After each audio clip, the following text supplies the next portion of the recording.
দেখো আজকে আমার মুচিপাড়াতে 2 নম্বর দিনের কাজ। হ্যাঁ, তাই সকালবেলায় ফ্রেশ হয়ে আবার বেরিয়ে পড়েছিলাম অন্য সাইডে কাজে যাওয়ার জন্য। আর কিছুটা পথ যাবার পরে হ্যাঁ আমরা চলে এসেছিলাম কাজের সাইডে। দেখো এইদিকে সকল ভাই ব্রাদাররা তো আমাদের আগে কাজে লেগে গিয়েছিল, আর আমিও প্লাই কাটিং করতে লেগে গিয়েছিলাম। তবে প্লাই কাটিং করতে করতে হ্যাঁ কাল 15ই আগস্ট জানি স্বাধীনতা দিবস ছিল, সেই উপলক্ষে আমি ভিডিও শুট করছিলাম। তবে আমি একটু ভালো জামা কাপড় না পরা হ্যাঁ কাজের ড্রেস পরেই ভিডিও শুট নিচ্ছিলাম। হ্যাঁ কিছু করার নেই বস, যেহেতু আমার সারা দিনটাই কাজের সাইডে পেরিয়ে যাচ্ছে। তারপরে সন্ধ্যে 6টায় কাজ ছুটি করে কার্ডের মধ্যে হাজিরিগুলো সই করিয়ে হ্যাঁ রওনা দিয়েছিলাম আমাদের রুমে আসার উদ্দেশ্যে। হ্যাঁ তাই রুমেতে এসে দেখি সকল ভাইরা বাড়ি চলে গেছে। কারণটা ওই যে কাল 15ই আগস্ট স্বাধীনতা দিবস উপলক্ষে।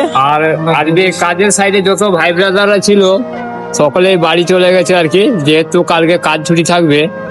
আর আমি যেখানে আজকে কাজে গিয়েছিলাম তো সেখানেতে কাজ হবে, তার কারণে আমরা আছি, কারণ টাকার খুবই প্রয়োজন আছে এবং মঙ্গলবার কাজ ছুটি হবে, যার কারণে এখনো রয়ে গেলাম, কালকে আর কাজ ছুটি করলাম না। আসলে গাইজ আমাকে মঙ্গলবার ফিজি যেতে হবে, তার কারণে আমি আর কাজ ছুটি করলাম না।